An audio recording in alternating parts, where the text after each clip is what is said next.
75 साल की खातून को 70 साल की उम्र में खामन ने मरते मरते बताया कि जब तुम्हारी उम्र 5 साल थी मैंने तुम्हें अगवा किया था। मुझे माफ कर देना, मैंने तुम्हारे साथ बहुत गलत किया।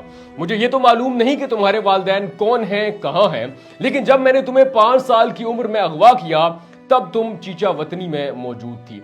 उसके बाद उस 75 साल की खातून के खामन का इंतकाल हो जाता है और उस खातून की जिंदगी अंधेर हो जाती है। नाज़रीन, आप कुछ देर के लिए इमेजिन करें कि आप एक शख्स के साथ पूरी जिंदगी गुजार देते हैं। आपकी शादी उस शख्स के साथ होती है, जिंदगी की 5 दिहाइयां यानी कि 50 साल आप उस शख्स के साथ बतौर बीवी गुजारती हैं, मगर अचानक एक रोज वो आपको कहता है कि तुम मेरी बीवी नहीं हो बल्कि मैंने तुम्हें अगवा करके तुमसे शादी की थी। तो क्या आपकी आंखों के सामने सिर्फ एक सवाल नहीं खड़ा हो जाएगा कि मैंने अपनी सारी जिंदगी एक खामन के साथ नहीं बल्कि एक अगवाकार के साथ गुजारी।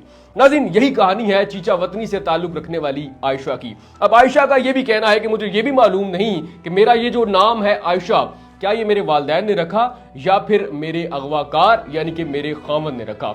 आयशा का ये कहना है कि 5 साल की उम्र में मैं अपनी दोस्त के साथ एक एकेडमी में पढ़ने के लिए जाया करती थी।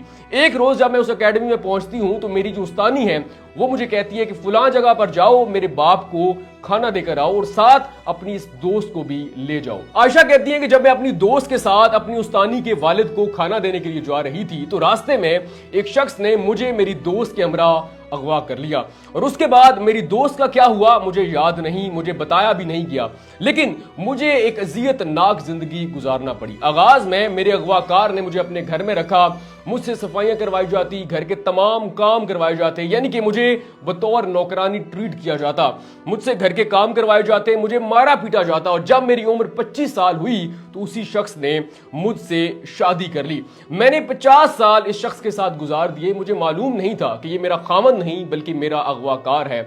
और जब मेरे खामन का इंतकाल होने वाला था तो एक रोज उन्होंने मुझे अपने पास बुलाया और कहा कि आयशा, क्या तुम्हें मैं एक राज की बात बताऊं? तो मैंने कहा जी बताएं। तो उसने कहा कि मैं तुम्हारा खामन नहीं बल्कि मैं वही शख्स हूं जिसने तुम्हें 5 साल की उम्र में अगवा किया था। मैंने तुम्हें चीचा वतनी से अगवा किया और उसके बाद तुम्हारी दोस्त भी तुम्हारे साथ थी, लेकिन मैंने उसे सिंध में किसी शख्स को बेच दिया।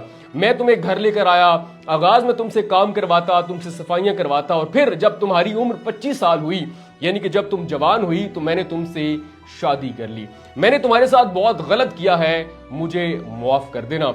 मुझे ये तो मालूम नहीं कि तुम्हारे वालिदैन कौन है, कहां है, लेकिन मैंने तुम्हें चीचा वतनी से अगवा किया था। उसके बाद आयशा के खामन का इंतकाल हो जाता है और आयशा की आंखों के सामने अंधेरा छा जाता है। आयशा अपने शोहर की तदफीन के बाद उसके बताए गए शहर यानी कि चीचा वतनी जाती है। उसके पास सिर्फ एक निशानी होती है कि मेरे वालिदैन कसाब थे, यानी कि शहर के अंदर उनकी गोश्त की दुकान मौजूद थी। इसके अलावा आयशा के पास कुछ भी मालूमात मौजूद नहीं होती कि मेरे वालिदैन कौन है, उनका नाम क्या था, किस जगह रहते हैं, उनकी कास्ट क्या थी।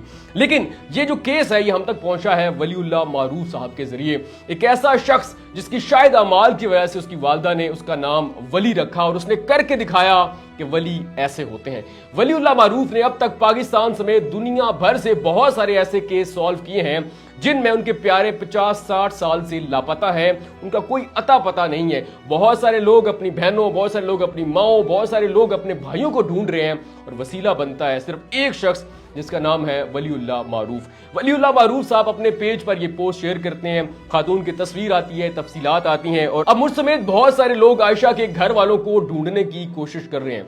आयशा की उम्र इस वक्त 75 साल है। ये उम्मीद तो बहुत कम है कि उनके वालिदैन जिंदा होंगे, मगर शायद उनके बहन भाइयों में कोई जिंदा हो और आखिरी उम्र में अपनी बहन को मिल जाए। आपसे गुजारिश सिर्फ ये है कि आप हमारी कोई और वीडियो शेयर करें या ना करें, इस वीडियो को लाजमी शेयर कीजिएगा और खास तौर पर जो लोग चीचा वतनी से हैं वो इस वीडियो को लाजमी शेयर करें कि शायद आखिरी उम्र में एक बहन को उसके बहन भाई मिल जाएं, शायद उसकी माँ, उसका वालिद आज भी जिंदा हो और उन्हें उम्मीद हो कि हमारी बेटी एक रोज वापस आएगी।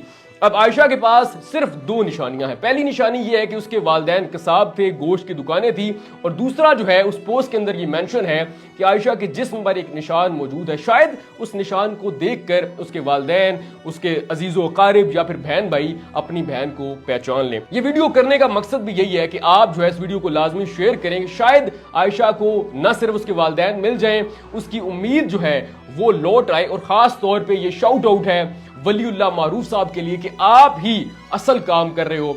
सोशल मीडिया का जितना मस्बत इस्तेमाल आप कर रहे हैं शायद ही दुनिया में कोई और शख्स कर रहा हो। तो डिजिटल पाकिस्तान की तरफ से, मेरी तरफ से और मेरे व्यूअर्स की तरफ से आपको एक सल्यूट।